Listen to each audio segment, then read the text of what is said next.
Good morning everyone. Scholar BEd के online class में आप सभी का स्वागत है। आज फिर से हम लोग एक नए टॉपिक के साथ मौजूद हैं जिसमें सेमेस्टर 2 का पेपर है लर्निंग एंड टीचिंग। आज हम लोग डिस्कस करेंगे कि ये जो सेमेस्टर 2 का लर्निंग एंड टीचिंग पेपर है उसका क्या सिलेबस है, क्या कुछ पढ़ना है, उसमें कंटेंट्स क्या है, कितने मार्क्स का आता है, किस तरह का क्वेश्चंस होते हैं, वो सारी चीज़ें आज हम लोग डिस्कस करेंगे। तो चलिए हम लोग देखते हैं लर्निंग और टीचिंग में विनोबा भावे का जो सिलेबस है उसके अकॉर्डिंग किस तरह का मार्क्स डिस्ट्रीब्यूशन है, कौन सा टॉपिक है, क्या कुछ पढ़ना है, लर्निंग क्या है, अधिगम क्या है, ये सारी चीज़ें हम लोग इसमें आज देखेंगे। देखिए विनोबा भावे का सेमेस्टर 2 का, जबकि अब ये पेपर 6 हो चुका है तो हम लोग देखिए लर्निंग एंड टीचिंग, ठीक है। इसमें इंटरनल असेसमेंट जो है वो हमारा 20 मार्क्स का है, एक्सटर्नल 80 मार्क्स का है। स्पेशली ये जो पेपर है वो लर्निंग और टीचिंग पे बेस्ड है, किस प्रकार से लर्निंग कैसे होता है बच्चों में, किस प्रकार से कौन कौन से थ्योरी हैं थॉर्नडाइक के, क्रो एंड क्रो, कोहलर, इन सभी चीज़ों को हम लोग इस पेपर में पढ़ेंगे।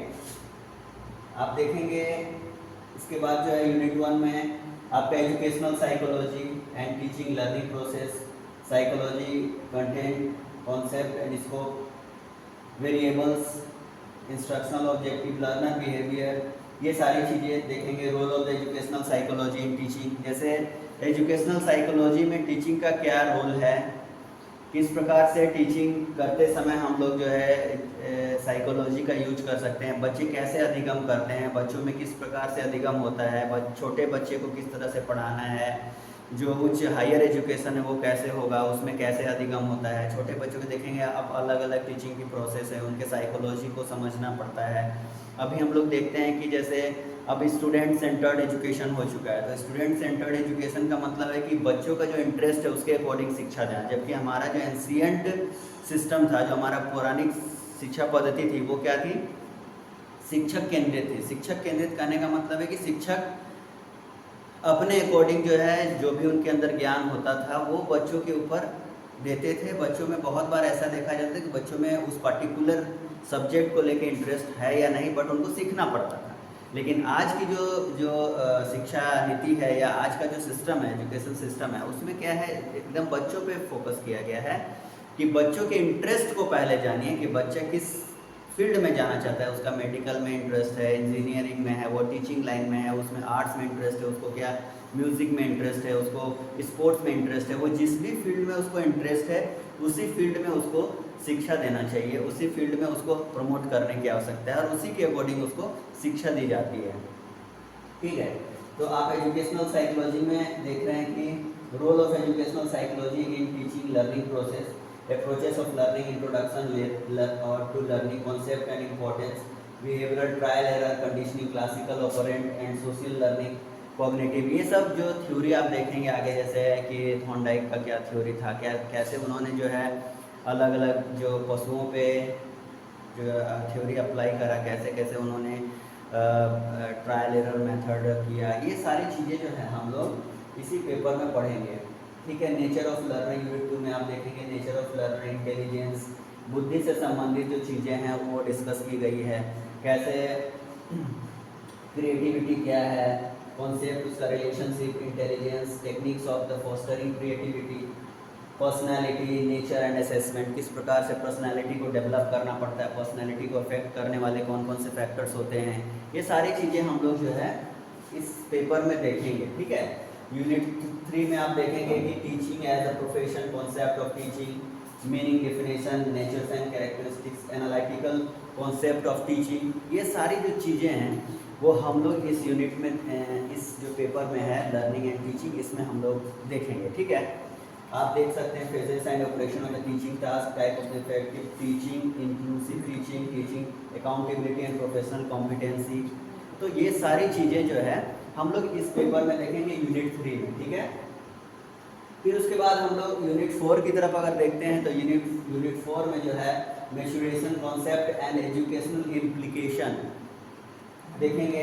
अटेंशन क्या है, कैसे ध्यान करना है, उसका कॉन्सेप्ट क्या है, उसका टाइप्स क्या है, एजुकेशनल इम्प्लीकेशन क्या है, उसमें फैटिक थकान देखेंगे कि कैसे थकान होता है, उसका क्या कारण होता है, उसका कॉन्सेप्ट क्या है, किस प्रकार का फैक्टर्स उसको इफेक्ट करता है, कैसे लोग जो है उससे प्रभावित होते हैं, उसको प्रभावित होने का कारण क्या है, फैक्टर्स क्या है, वो सारी चीज़ें हम लोग जो है यूनिट 4 में देखेंगे। साथ ही साथ आप देख रहे हैं एक बहुत इंपॉर्टेंट टॉपिक भी इसमें जुड़ा है, that is motivation.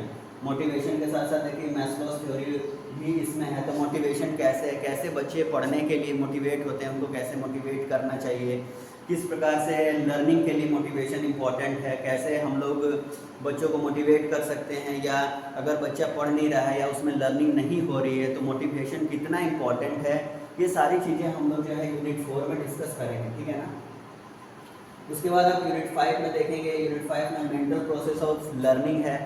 Mental process of learning में आप देखेंगे थिंकिंग प्रोसेस कैसे है, उसका कॉन्सेप्ट क्या है, उसका टूल्स क्या है। उसके बाद टाइप्स ऑफ थिंकिंग देखेंगे, डाइवर्जेंट, कन्वर्जेंट है, क्रिटिकल है, रिफ्लेक्टिव है, लैटरल थिंकिंग है, मेंटल प्रोसेस है। तो ये सारी चीज़ें जो है थिंकिंग से रिलेटेड है, किस प्रकार से ये सारा इफेक्ट करता है उसमें, उसका मेमोरी जैसे जो है आप ध्यान करते हैं, आप जो याददाश्त कैसे है, उसका कॉन्सेप्ट क्या है, उसकी स्ट्रैटेजी क्या है, उसको डेवलप कैसे किया जा सकता है, मेमोरी को जो है डेवलप करने का क्या स्ट्रैटेजी प्लान होता है। आप देखेंगे कोई बच्चा जो है, कोई स्टूडेंट जो है बहुत जल्दी चीज़ों को याद कर लेता है और एक लंबे समय तक याद रखता है, ठीक है। और कभी कभी आप देखेंगे ये भी कि बहुत बच्चों के साथ ऐसा होता है कि वो पढ़ रहा है, पढ़ने के बाद जो है तुरंत पढ़ा और फिर भूल जाता है। उसमें बहुत सारे फैक्टर होते हैं, बहुत सारा वजह होता है। इवन हम कहेंगे कि रिवीजन भी बहुत इंपॉर्टेंट होता है। अगर चीज़ों को आप पढ़ेंगे और रिवाइज नहीं करेंगे, जैसे अभी क्या है कि आप मान लीजिए कि देख रहे हो आप यूनिट से रिलेटेड, अगर आप इसको रिवाइज नहीं करोगे तो एग्ज़ाम टाइम में क्या होगा कि फिर प्रेशर बढ़ जाता है कि सडन एग्ज़ाम से 2 दिन पहले बहुत ज़्यादा चीज़ें पढ़ना है। और अगर आप जो भी चीज़ जैसे डे बाय डे क्लासेस चल रहा है, इस क्लास को आप टाइम टू टाइम रिवाइज करते चलोगे, टाइम टू टाइम देखते चलोगे, चीज़ों को, टॉपिक्स को पढ़ते चलोगे, रिवाइज करते चलोगे, तो क्या होगा कि एक लंबे समय तक मेमोरी में वो रहेगा और ये आपके लिए फ्रूटफुल होगा, ठीक है ना।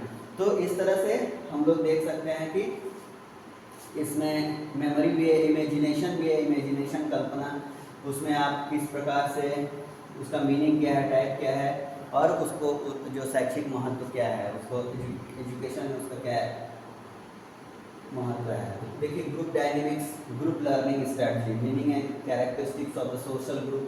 ग्रुप डायनेमिक्स जो आपका यूनिट 6 में है, जो अंतिम टॉपिक है या अंतिम यूनिट है, उसमें आप देखेंगे कि ग्रुप डायनेमिक्स के बारे में डिस्कस किया गया, importance of developing group mindset. आप देखोगे कि जैसे सर्वे वगैरह हो गया या कोई भी चीज़ें जो होती है ना, बच्चों को ग्रुप में दिया जाता है, कोई भी असाइनमेंट हो गया या कोई तरह का टास्क दिया जाता है कि आप सभी जो है 10 का ग्रुप बना हुआ है, वो 10 के ग्रुप में जा कर के आप उसको उस वर्क को कंप्लीट करो।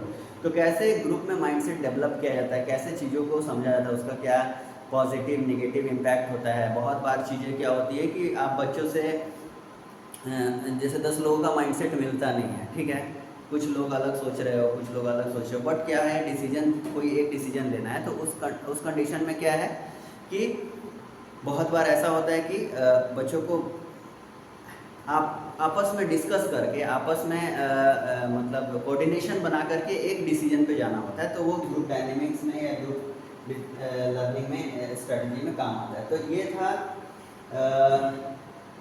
सिलेबस क्या है। सिलेबस पे हम लोग डिस्कस कर रहे थे कि जो लर्निंग टीचिंग जो हमारा पेपर है सेमेस्टर 2 में, वो क्या है, उसमें क्या कुछ पढ़ना है, ये आप लोग खूब अच्छे से समझ चुके होंगे। आई होप आपको समझ में आ गया हो कि क्या क्या टॉपिक्स पढ़ना है, डिस्कस करना है।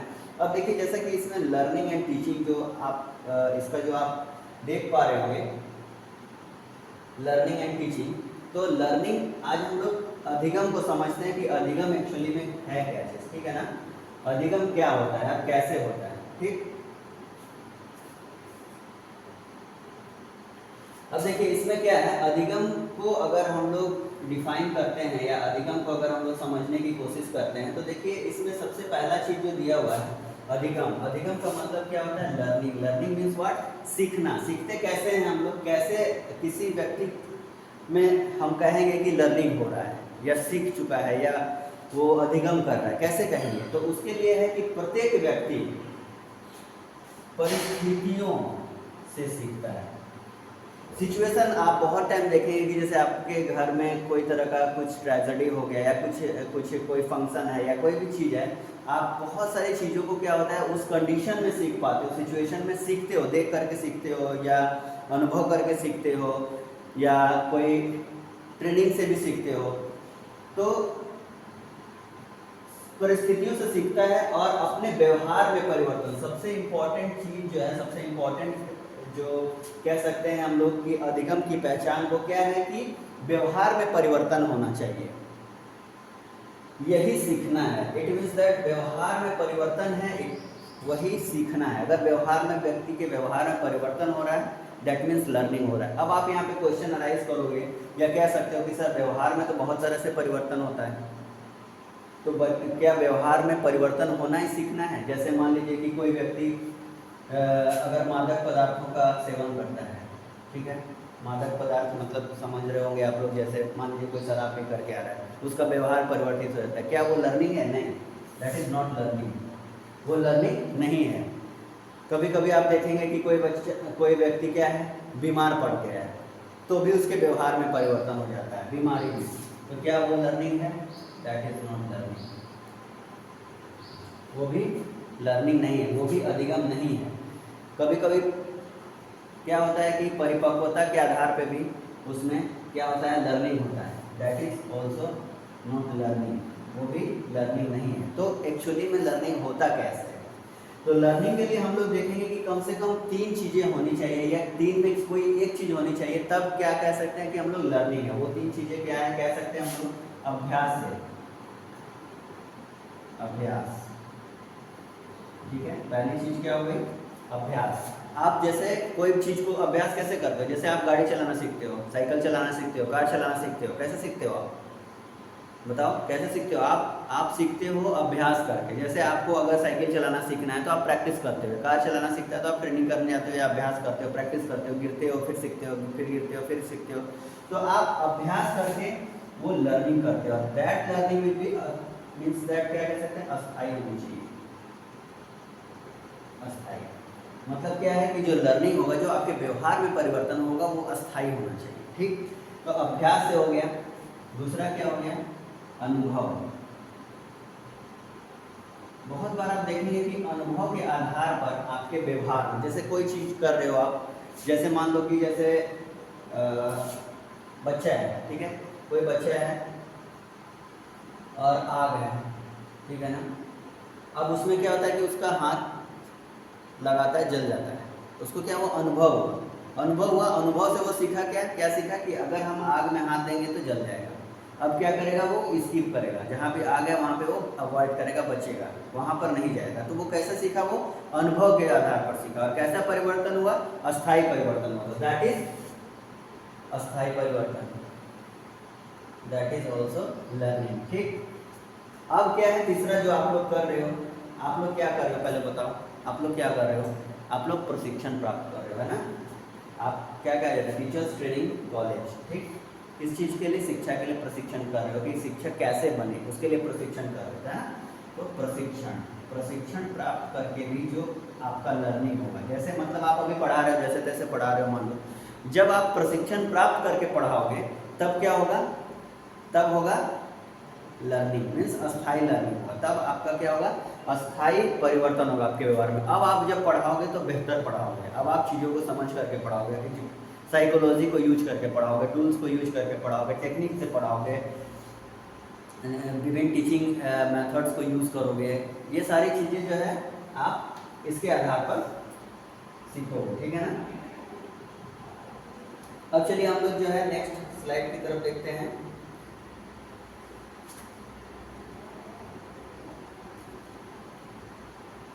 अब देखिए कुछ परिभाषा है, उसको हम लोग देखते हैं, ठीक है ना। कुछ परिभाषा है, जैसे आप देखिए गिलफोर्ड ने क्या कहा है सीखने के बारे में या लर्निंग के बारे में, क्या कहा है इन्होंने कि व्यवहार के परिणाम स्वरूप व्यवहार में परिवर्तन ही सीखना है। व्यवहार के परिणाम स्वरूप व्यवहार में परिवर्तन सीखना है। इट मीन्स व्यवहार से व्यवहार में कैसे परिवर्तन होता है। एग्जाम्पल आप लीजिए, जैसे कोई 2 स्टूडेंट है, ठीक है, कोई 2 स्टूडेंट आ रहा है, ठीक, स्टूडेंट आए, आप कहीं पे भी आए, कॉलेज में आए या कहीं पर आए, शिक्षक हैं, इन्होंने इसको क्या कहा, गुड मॉर्निंग बोला, ठीक है। ये दूसरा, सपोज दैट ये ए है और ये क्या है, बी है, ठीक है। ये आया पहला दिन गुड मॉर्निंग बोला, इसको पता नहीं था कि सुबह में जो है गुड मॉर्निंग बोला जाता है या टीचर्स को इस तरह कहा जाता है। दूसरा दिन आया, तीसरा दिन आया, अब क्या हुआ, ये इस चीज़ को व्यवहार से देख रहा है, इसके व्यवहार से देख रहा है कि सुबह में टीचर्स को गुड मॉर्निंग बोलना चाहिए। अब क्या हुआ कि जब नेक्स्ट डे अब आएगा तो क्या करेगा, इसको देख करके इसके व्यवहार में परिवर्तन हुआ, इट मीन्स इसके व्यवहार से इसके व्यवहार में परिवर्तन हुआ। अब क्या हुआ कि दोनों लोग गुड मॉर्निंग बोलने लगा। तो एक चीज सीखा, वो कैसे सीखा, उसके व्यवहार से सीखा, दैट इज व्यवहार से व्यवहार में परिवर्तन भी सीखना है।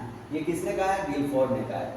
स्किनर ने क्या कहा, सीखना व्यवहार में उत्तरोत्तर सामंजस्य की प्रक्रिया है। उत्तरोत्तर मतलब आगे की तरफ बढ़ता हुआ, जैसे जैसे व्यवहार, जैसे जैसे सीखेंगे आप सामंजस्य स्टेब्लिश करोगे, किसके साथ, समाज के साथ, किसके साथ, वातावरण के साथ, किसके साथ, लोगों के साथ। आपका ट्यूनिंग, आपका जो सामंजस्य है वो आप बेहतर होता चला जाएगा और आप सीखते चले जाओगे जैसे जैसे लर्निंग होता है। जैसे ना आप देखते होंगे कि कोई एक पढ़ा लिखा इंसान या जिसके अंदर ज्ञान है या अनुभव है, लोग उससे सीखते हैं, उसके अगल बगल बैठते हैं ताकि वो कुछ चीज़ें सीख करके अपने व्यवहार में परिवर्तन हो पाए। जैसे बहुत सारी चीज़ें सीखने के लिए, और सीखना क्या है, जैसे हम लोग शुरू में ही देखें कि सीखना एक जीवन पर्यंत चलने वाली प्रक्रिया है, ठीक है। उसी आधार पर क्रो एंड क्रो ने कहा कि सीखना आदतों, ज्ञान और अभिवृत्तियों का अर्जन है।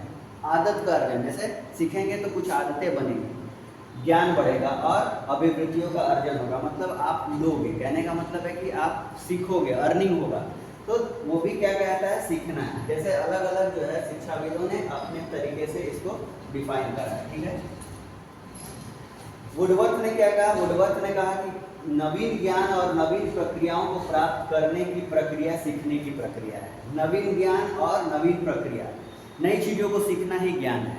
जैसे आप देख पा रहे हैं सभी का, जब हम लोग जब कंक्लूजन पे आएंगे या जब हम लोग देखेंगे, अलग अलग जो शिक्षाविद है उन्होंने अलग अलग तरीके से डिफाइन करा है, ठीक।